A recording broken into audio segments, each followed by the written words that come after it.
জাতীয় নির্বাচন ও সংবিধান সংস্কার ইস্যুতে গণভোট নিয়ে পর্যবেক্ষণ তুলে ধরছে সুশাসনের জন্য নাগরিক সুজন। আমরা সরাসরি যাব সেখানে।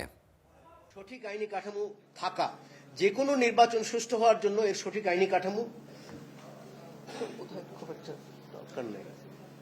এই আইনি কাঠামোর চ্যাপ্টারটা আমি এটা বাদ দিয়ে যাচ্ছি। এটা বিভিন্ন সময় আমরা এই কথাগুলো বলেছি, আপনারা দয়া করে এটা দেখে নেবেন।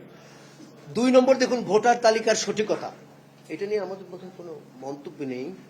একটি মানসম্মত নির্বাচনের অন্যতম পূর্বশর্ত হলো ভোটার হওয়ার যোগ্য, এটাও দরকার নেই।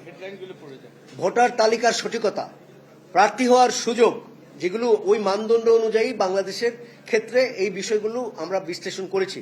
প্রার্থী হওয়ার সুযোগ, প্রতিদ্বন্দ্বিতাপূর্ণ এবং যথাযথ বিকল্পের উপস্থিতি, এইখানে আমরা এই বিষয়টা নিয়ে আলাপ করেছি। সংশ্লিষ্ট নিরপেক্ষভাবে দায়িত্ব পালন সংশ্লিষ্টদের, নির্বাচন কমিশন, প্রশাসন, পর্যবেক্ষক, রাজনৈতিক দল, এই বিষয়টা আমরা এখানে আলাপ করেছি। স্বাধীন এবং নির্বিঘ্নে ভোট প্রদান,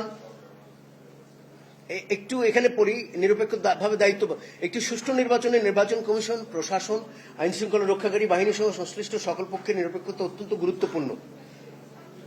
এদের আচরণে পক্ষপাতের অভিযোগ উঠলে নির্বাচনের বিশ্বাসযোগ্যতা ক্ষুণ্ণ হয়। 12 ফেব্রুয়ারি নির্বাচনে প্রশাসনিক আইন শৃঙ্খলা বাহিনীর সার্বিক উপস্থিতি লক্ষ্য করা গেলেও তাদের ভূমিকা নিয়ে বড় আকারের পক্ষপাতের অভিযোগ পরিলক্ষিত হয়নি। সামগ্রিকভাবে পরিস্থিতি নিয়ন্ত্রণে রাখার চেষ্টা পরিলক্ষিত হওয়ায় এই লক্ষ্যে মোটামুটিভাবে সফল হওয়ায় এই মানদণ্ডের নির্বাচনকে সন্তোষজনক বলা যেতে পারে। পরেরটা দেখুন, স্বাধীন ও নির্বিঘ্ন ভোট প্রদান। শেষ লাইনটা পড়ছি, একাধিক দেশীয় এবং আন্তর্জাতিক পর্যবেক্ষণ সংস্থা এই মর্মে সন্তোষ প্রকাশ করে প্রতিবেদন দিয়েছে। ফলে এই মানদণ্ডে নির্বাচনকে উচ্চ মানসম্পন্ন নির্বাচন হিসেবে বিবেচনা করা যেতে পারে। ফলাফলের অনিশ্চয়তাও কিন্তু একটা মান।